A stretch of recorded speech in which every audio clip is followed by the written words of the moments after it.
Alhamdulillahi Rabbil Alameen. After we've successfully completed part 1 and part 2 of our Seeking Fajr series, we have been requested to do a short video as a summary of what we have found and our conclusions. So hopefully this video will be less than 3 minutes, maybe. Let's continue.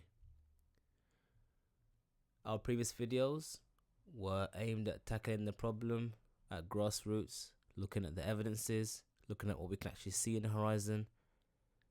We wanted to involve the public, to be transparent in all that we did, so that you can make informed decisions of your own.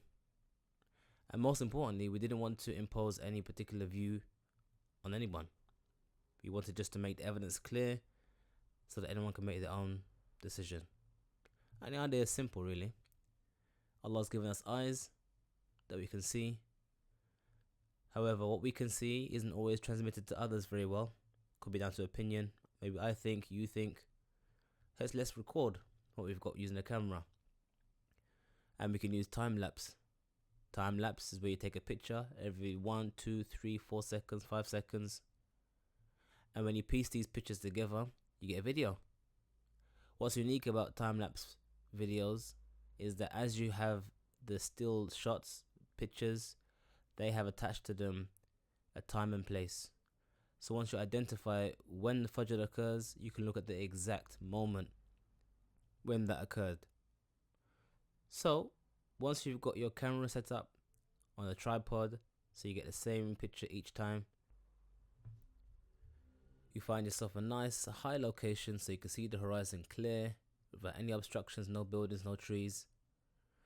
And you get started taking pictures every 4 seconds, 5 seconds. Then once you have taken these shots, then you can eventually piece them together with their associated times and identify the exact time Fajr occurs.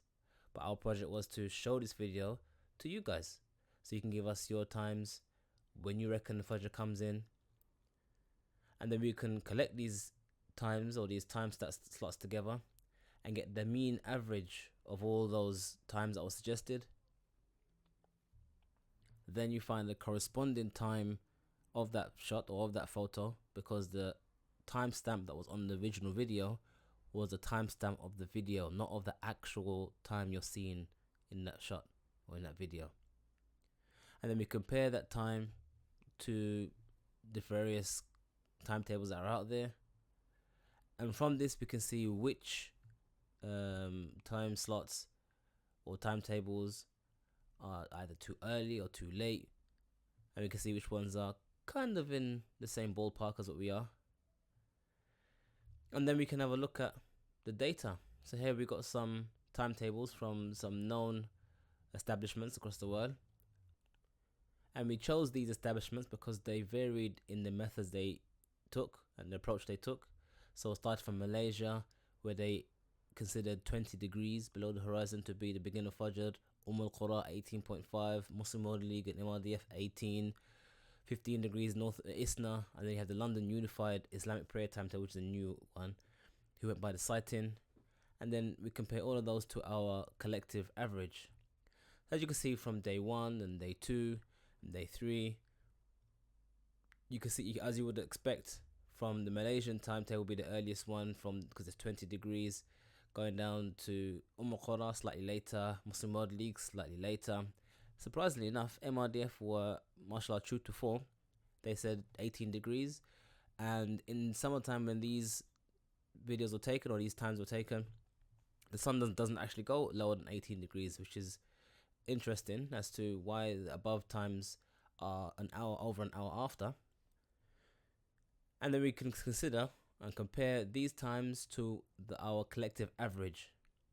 What was interesting with this is that if you compare the collective average from people who saw our previous video and saw how to find the Fajr and gave us times which they didn't know what the real time was, the collective average on day 1 and day 2 and day 3 was only 2 minutes out of the London Unified Islamic Prayer Timetable.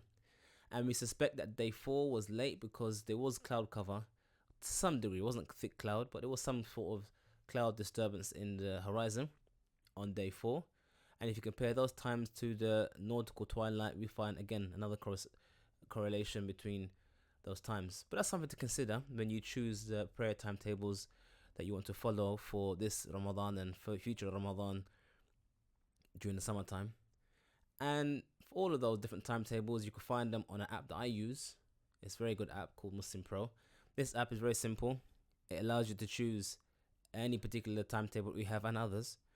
Very extensive, easy to use.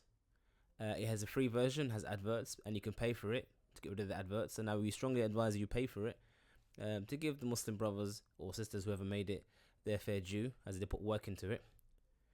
And to conclude this, if you want to review our previous videos, Seeking Fajr Part 1 and Part 2, please click on the associated picture image above. Feel free to like this video if you felt it useful. Subscribe to our channel, as we should be having future videos on a regular basis. And we hope you enjoyed this video. Assalamu alaikum.